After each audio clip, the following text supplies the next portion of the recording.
I don't want to turn you into someone who needs to make moral judgment on the air, but talk to us about how important it is to have this access and what exactly the Pentagon is doing with this software. We're not at the point of having human-free weapons. What is Pete Hegseth asking Anthropic to do?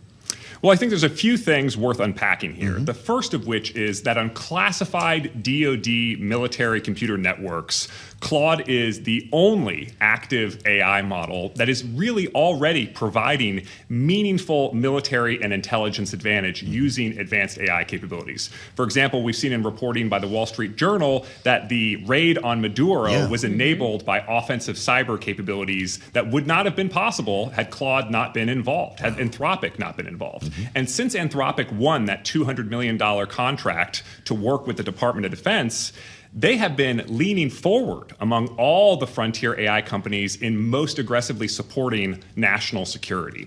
So this dispute comes at an awkward time because on the one hand, the user base within the Department of Defense loves Anthropic, loves Claude, and says that their restrictions on usage, at least from the conversations that I have been having, have never been triggered. There has never been a time where Anthropic said no. And it's worth pointing out that when Anthropic first negotiated this contract back in July 2025, the DoD was comfortable with a much longer set of restrictions than what Anthropic is asking for right now. They have already walked back so many of their requests. Now all they're saying is, we don't want our tool being used for mass domestic surveillance, and we don't want our tools being used for autonomous lethal weapons without a human on the loop. That's a pretty modest set of requests. And the DoD views that as so unreasonable that they're now threatening to designate Anthropic a supply chain risk, which is a dramatic escalation. So do you think it's unreasonable? Would this severely hamper the ability of the DoD to keep the country safe?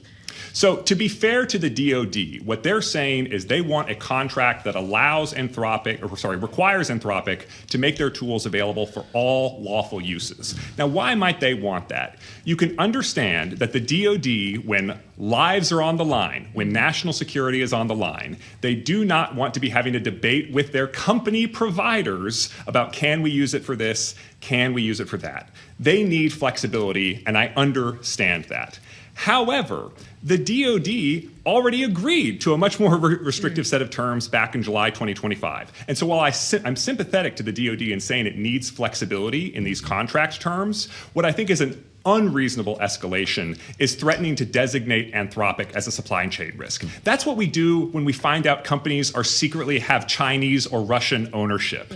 To take a domestic AI champion at a time when the White House is saying that the AI race with China is equivalent to the space race during the Cold War with the Soviet Union, you do not want to take one of the crown jewels of your industry and light it on fire over something like this. There is a better way to resolve this dispute than the absolute stance the administration is taking. Well, this has been an incredible turn from 2018 when Google saw itself out here. Now these companies are breaking the door down to get in, or is Anthropic just the exception? Because Gemini's ready, XAI, or they're all ready to replace Anthropic at a moment's notice, it seems. Yes, at least on unclassified military networks, all the leading U.S. model providers are already active on platforms like GenAI.mil. But where Anthropic really stands out is these enterprise coding capabilities. And through a partnership with Palantir, is made available to some of the most important use cases across the intelligence and warfighting communities. So Anthropic is right now delivering the best bang for buck. They're involved in the most high-profile operations.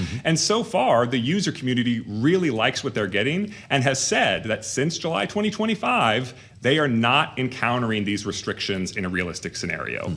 Now, one thing I want to say about the use cases that Anthropic is currently negotiating around, for example, lethal autonomous weapons. It is true that that is a capability that Russia is operating right now in Ukraine with systems like the V2U unmanned drone that does operate autonomously, does use AI for lethal capabilities. So I can see why the DoD would say to a company, we don't want you to decide whether or not we can match the capabilities of our adversaries. That's a decision that we need to make. But as you're having that debate, do you really need to threaten to designate the company as a foreign, supply chain risk, or at least the equivalent of a foreign supply chain risk? There's a much better way to have this conversation. Well, and just remind us, Gregory, what would happen if indeed Anthropic is given that designation. It goes far beyond just eliminating the contract with the DoD. Yes, the biggest risk for Anthropic, which has a very large and rapidly growing base of commercial customers, billions of dollars of revenue every year, increasing exponentially every year.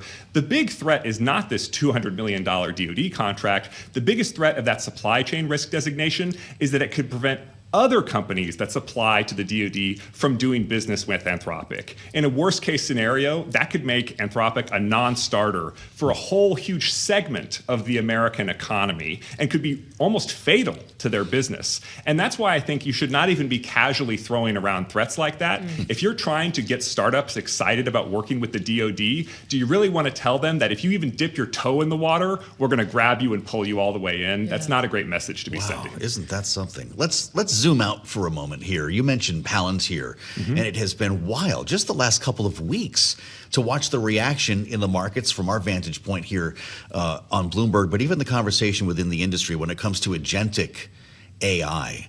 We have written off entire industries since you last joined us, beginning with software. Yes. Now we're moving on to cyber. Now we're seeing Palantir fall out of bed because apparently this incredibly unique service that it once provided the Pentagon can be dreamt up by an AI bot overnight. Are we getting ahead of ourselves? Well, you're asking me to draw out my old MBA experiences, not my public policy experiences, but I'm happy to go there. Let me just say that the software industry of the United States and China looks very different. And it's because the United States software industry has had a shortage of software engineers, which is why software as a service, as a business model, has been really attractive. In China, they have an abundance of software engineers. So there's not really a software as a service business model. In fact, most companies just have in-house developers who develop custom stuff just for them. So SaaS, like Salesforce, is practically non-existent in China, even though companies still perform those functions.